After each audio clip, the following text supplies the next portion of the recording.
I was sitting with the Lord recently and was reminded of a situation that happened in my early years of really learning how to walk with Jesus. I was a young man in my early 20s. I had recently come to know the Lord, and as I'm sure, like most, trying my best to find out what pleased Him and to stay consistent in that place of overcoming certain desires and failures and just the repetitive cycle of the ups and downs that I had come to know up until that point. And I remember one morning sitting in my parents' house. I was in my bedroom next to my nightstand. It was earlier in the morning before I had to go to work that day. And I just remember being so frustrated and so overcome by my inability to succeed in certain areas. I had become so disgusted with myself and my repetitive falling down in certain things whenever they would come up in front of me. It seemed as if this thing in my life, this temptation in my life, had become so overwhelmingly large and powerful that regardless of no matter how it would show up, I would fall. And I remember that morning sitting with the Lord and just crying out to God. I remember gripping my Bible, tears running down my face, and I said, Lord, why won't you take this from me? Why won't you take this desire? You see, at the time it was something sexual in nature.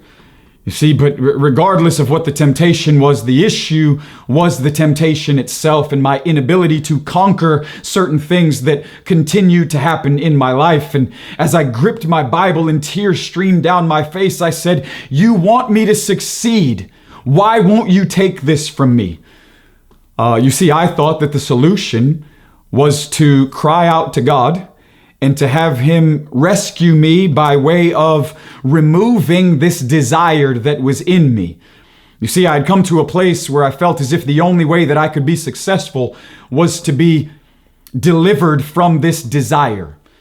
But that morning, as I sat all alone in my bedroom, in the corner of the room on the floor next to the nightstand, gripping my Bible, desperately looking for some kind of answer, I heard the still small voice of the Spirit speak to me. And maybe God doesn't speak to you this way, but He spoke this way to me, and I'll tell you, I desperately needed it. And in fact, it revolutionized the way that I began to walk with Him moving forward. And I heard these words: it's time to man up. Now see, that may sound kind of funny and it may sound really confrontational, but it was exactly what I needed. And the moment that I heard these words that followed. Being human is no longer an excuse for acting human. Not when you claim that I've taken up residence on the inside of you. You see, this is the ultimate issue. For so long, I had continued to invest in the lie. But there came a point in my life where I had to make a decision of whether or not I was going to choose to believe in the power of God or in the power of my weakness. And you see, I had believed the lie. I had swallowed the pill like so many just to come to the conclusion that, oh, well, I'm flesh and I'm always going to carry this flesh. And as long as I carry this flesh, I'm just going to struggle in certain ways. And there'll always be certain thorns that I carry by ways of God just reminding me of how weak and how feeble and how unable I am. And there were all of these lies, even spiritual sounding arguments that I had created in order to exempt myself from the full weight of accountability that rested on my life by what I chose to believe. And the Lord challenged me that morning by way of, are you going to choose to believe that if I'm in you, that's what you need? You see, Colossians 1:27 says it this way: it's Christ in you that's the hope of glory.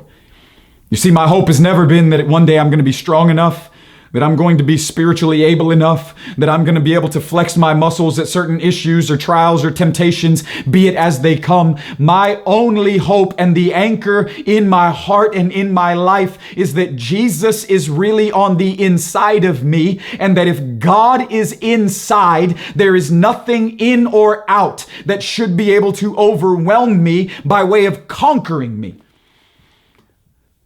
And I learned a valuable lesson that day. Because The opposite is this.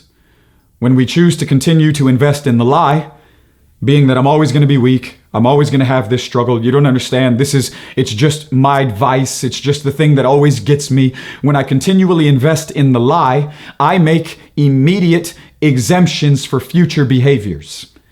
And I give myself license to do things in a futuristic way, though they have not happened yet, because I have chosen to put more faith in my inability to overcome than I have the power of an indwelling, risen Christ on the inside of me. It's His life, it's His strength, it's the glory of God found in the face of Jesus that is our hope, because He that knew no sin became sin, so that we might now become the righteousness of God. That day when God spoke to me, He said, being human is no longer an excuse for acting human, because I'm with you. I encourage you today that regardless of what the battle may be, no matter how intense it may have been over days, weeks, months, years, you do not have to remain the same, because God is in you and He's not overwhelmed by temptation. He's not overcome by sin. He's not anxious, sitting there always afraid, waiting for the next thing to pop up in front of you because He doesn't know what He's going to do about it. But He's in you. He's with you. He is committed to His power that resides on the inside of you. And day by day, I had to learn how to lean on Jesus more than on my flesh. And day by day, I had to learn how to walk out what it was that God had worked in by way of the truth actually beginning to bear fruit in my life. And He did it. And He's doing it. And He will do it. Because He's committed to you. Because He has invested everything He has into you by way of the Spirit. And it is Jesus in you that is your hope. Stop making excuses for things that have not happened yet, and choose to invest in the truth so that you can be set free. Being delivered may happen in a moment, but it may take you a lifetime to learn how to consistently walk in the freedom that God has given to you.